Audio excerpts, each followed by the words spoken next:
నమస్తే, welcome to TV 999 news. ఇక వార్తల్లోని వివరాలు చూద్దాం.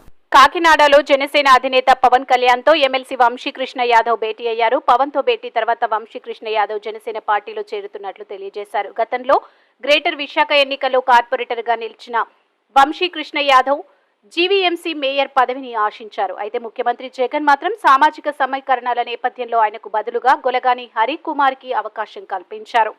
మేయర్ పదవి ఇవ్వకపోవడంతో సీఎం జగన్ ఎమ్మెల్సీ ఎన్నికల్లో స్థానిక సంస్థల కోటలో వైజాగ్ నుంచి ఎమ్మెల్సీగా అవకాశం కల్పించారు. ఈ ఎన్నికల్లో వంశీకృష్ణ యాదవ్ సునాయాసంగా గెలిచి ఎమ్మెల్సీ అయ్యారు. ఎమ్మెల్సీ అయినా సరే ప్రత్యక్ష రాజకీయాల్లో లేకపోవడంతో తనను నమ్ముకున్న కార్యకర్తలకు అభిమానులకు న్యాయం చేయలేకపోవడంతో దీంతో కార్యకర్తలు నిర్ణయం మేరకు జనసేన పార్టీలో చేరారు.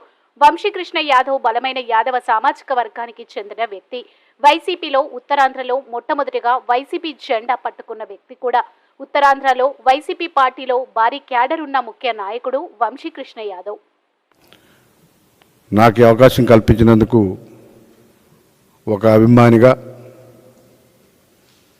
పవన్ కళ్యాణ్ ప్రత్యేకమైన ధన్యవాదాలు తెలియజేస్తున్నా. నేను నా సొంత కుటుంబంలోకి వచ్చినట్టుగా నేను భావిస్తూ ఉన్నాను. ఎందుకంటే నేను ఒక అభిమానిగా ప్రజారాజ్యం పార్టీలో జాయిన్ అవ్వడం జరిగింది. ఆ రోజు ఆ పార్టీ ఆవిర్భావానికి ముందు కూడా నేను ఎన్నో కార్యక్రమాలతో ఆ రోజు ప్రజారాజ్యం పార్టీలో అన్నతో పాటు జర్నీ చేస్తున్నాను. కాబట్టి నేను యువరాజ్యంలో కూడా నేను పనిచేస్తున్నాను. ఇవాళ నేను నా సొంత కుటుంబంలోకి వచ్చినంత హ్యాపీగా ఉంది. ఇక్కడ నేను పార్టీ మారిననే ఫీలింగ్ కూడా నాకు లేదు. సో ఇవాళ నాకు అవకాశం కల్పించేందుకు పవన్ కళ్యాణ్ గారికి, ముఖ్యంగా నారాయణ మనోహర్ గారికి, నేను కూడా ఒక అభిమానిగా అన్నని ఈరోజు కూడా నేటి వరకు నేను ఏ పార్టీలో ఉన్నా మొట్టమొదటి రోజే అన్న సినిమాకి నేను వెళ్తాను. ఏ సినిమా తీసినా స్టిల్ ఈరోజు కూడా.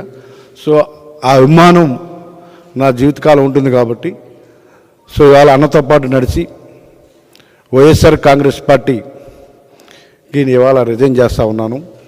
రానున్న రోజుల్లో మరిన్ని వివరాల కోసం చూస్తూనే ఉండండి టీవీ 999 న్యూస్.